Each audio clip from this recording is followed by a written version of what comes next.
अस्सलाम वालेकुम रहमतुल्लाहि व बरकातहू। In this video we will discuss the gynae topic endometriosis. ठीक है, एंडोमेट्रियोसिस बेसिकली होता क्या है, ये हमने पैथोलॉजी में भी पढ़ा था कि कोई भी एंडोमेट्रियल टिश्यू जो यूट्रस से बाहर मौजूद है और कॉज कर देते हैं एंडोमेट्रियोसिस। ठीक है, इसकी डेफिनेशन देखेंगे, प्रेजेंस ऑफ द एंडोमेट्रियोसिस। अब हम इसको देखेंगे, presence of the endometrial tissue both glands and stoma outside the uterus.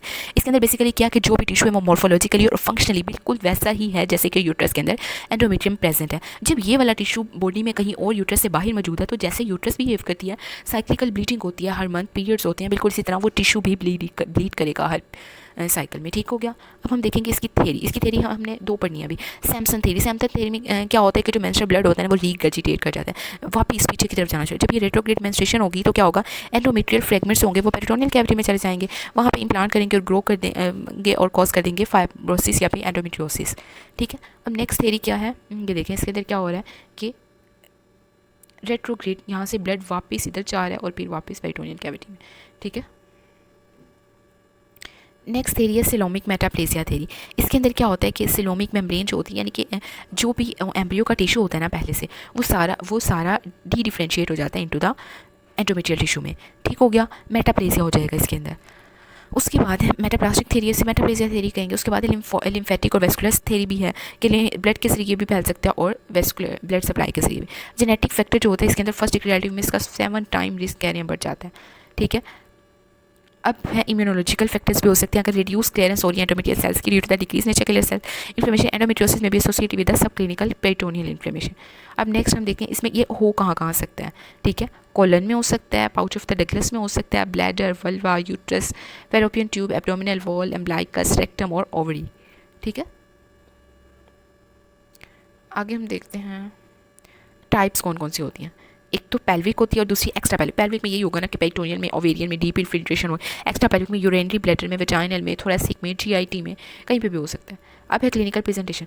इसमें क्लासिकल ट्राइड ये होती है कि पेशेंट को डिस्मेनोरिया यूट्रस में, ठीक है, कि जैसे पेन होगी ना, पेनफुल पीरियड्स, डिस्पेरोनिया मतलब पेनफुल इंटरकोर्स, डीप सीटेड पैर जब बैठेगा तो उसे पेल्विक पेन होगी, commences before the onset of the menses and continue throughout the menstrual periods is the cyclic nature.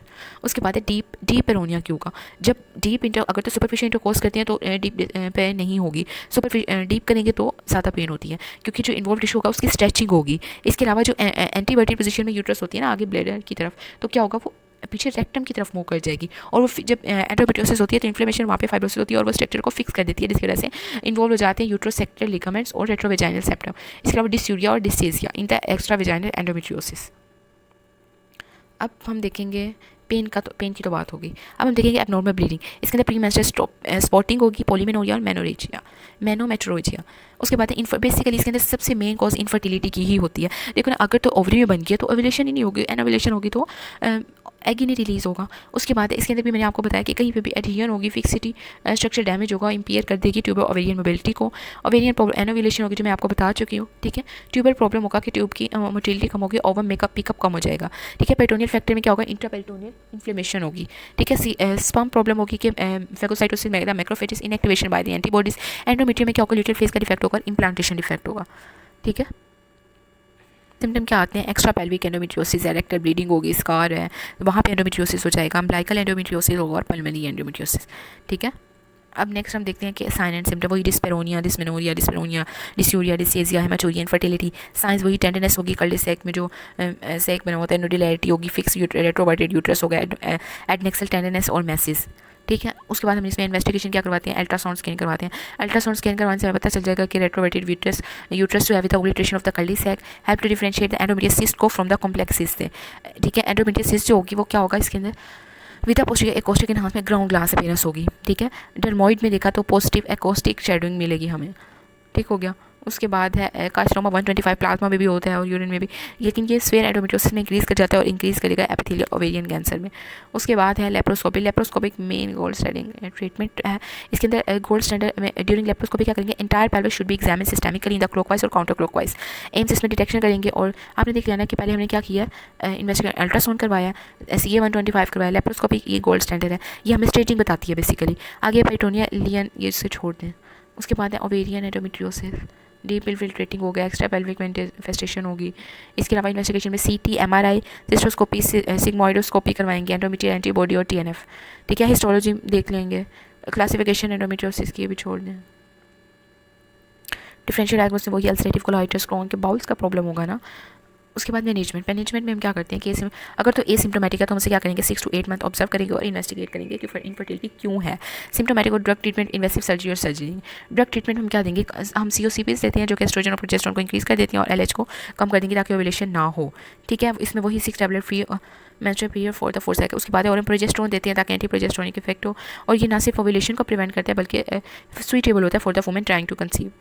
ठीक हो गया। उसके बाद डेनाजोल देते हैं, इसके अंदर एथाइल एसीट्रोन, ये हमें फर्स्ट की मेंसेस पे देते हैं। इसके साइड इफेक्ट बहुत इंपॉर्टेंट है कि याद कर लें, स्वेटिंग ज़्यादा होगी, हिर्सुटिज्म होगा, मसल क्रैम्प्स है, ठीक है, एट्रोफी ऑफ द ब्रेस्ट है, वेजाइनल एपिथेलियम। अब एरोमेटेज इनहिबिटर के क्या होंगे कि ये विटामिन डी के साथ दी जाती है ताकि ऑस्टियोपोरोसिस ना हो जाए। नोजिया, वॉमिटिंग, डायरिया भी, ये भी साइड इफेक्ट है। उसके बाद है गोनेडोट्रोफिक रिलीजिंग हार्मोन, ये हम देते हैं ताकि सप्रेस कर सकें गोनेडोट्रोफिक हार्मोन को। ठीक है, इसके अलावा है RU, ये से छोड़ दें। उसके बाद अगर तो ड्रग थेरेपी फेल होगी है तो हम क्या करेंगे कि सर्जरी करेंगे ऑब्वियसली। इन्वेसिव सर्जरी में हम क्या करते हैं, एस्पायरेशन कर देते हैं और डिस्ट्रक्शन कर देंगे इम्प्लांट्स की। ठीक है, उसके बाद जो चॉकलेट सिस होगी उसे हम एक्साइज कर देंगे। मिनिमम इन्वेसिव सर्जरी में अगर मेडिकल थेरेपी फेल होगी, इनफर्टिलिटी है, रिकरेंस है, चॉकलेट सिस्ट है, लेप्रोस्कोपिक ब्रेकिंग है, ये छोड़ दें बस। सर्जरी इसमें एडवांस डिजीज़ है, अगर मेडिकल थेरेपी फेल हुई भी है, एम्स एडिसोलाइसिस कर सकती है। ये लैप्रोटोमी के अंदर सेल्फ इंजो, इसमें चॉकलेट सिस्ट को एक्साइज कर देंगे। इसके अलावा सेल्फ इंजो और फेरेक्टमी। ठीक है, एब्डोमिनल हिस्टेक्टमी और रेडिकल सर्जरी, टोटल हिस्टेक्टमी कर देंगे। कंबाइन थेरेपी में pre operative gonadotrophic releasing hormone, hormonal therapy, prophylaxis में हम क्या करेंगे, लो डोज OCPs दे देंगे। ट्यूबल पेटेंसी अवॉइड कर जाते हैं और ऑपरेशन शुड बी डू। ठीक हो गया, आपने इसे देख लिया कि पहले हमने बताया एंडोमेट्रियोसिस क्या होती है, उसकी पैथोलॉजी थोड़ी सी बताई, उसके अलावा इसकी हमने इन्वेस्टिगेशन की, ट्रीटमेंट किया। अब हम इसके यूक्यूज देख लेंगे। अब हम इसके यूक्यूज देख लेते हैं। इसमें एक painful complain 30-year-old married women I है, 3 year present with the complain of the painful menstrual cycle है, इनएबिलिटी टू कंसीव है। पता चल गया आपको, राइट साइड चॉकलेट सिस्ट है। तो क्या एंडोमेट्रियोसिस है, मैनेजमेंट में वही आपने बताना है, पहले मेडिकल देंगे फिर सर्जिकल देंगे। ठीक है, सेकंड में आ जाए तो क्या होगा, 37 ईयर को उसको सेकंड डिस्मेनोरिया, मेनोरेजिया और डिस्पेरोनिया। ठीक हो गया। उसके बाद complain of the painful menstrual cycle और इनएबिलिटी टू कंसीव है। उसके बाद है प्राइमरी इनफर्टिलिटी 4 साल की होगी, हिस्ट्री ऑफ द डिस्मेनोरिया और डिस्पेरोनिया। उसके बाद है वजाइनल एग्जामिनेशन में क्या होगा, CA 125 जो है वो है 30 ml। इसमें भी पता चल गया tender mass felt in the left head next, ये भी पता चल गया एंडोमेट्रियोसिस। अगर आपको कुछ भी समझ ना आए तो आप कमेंट सेक्शन में मुझसे पूछ सकते हैं। जज़ाकिल्लाह।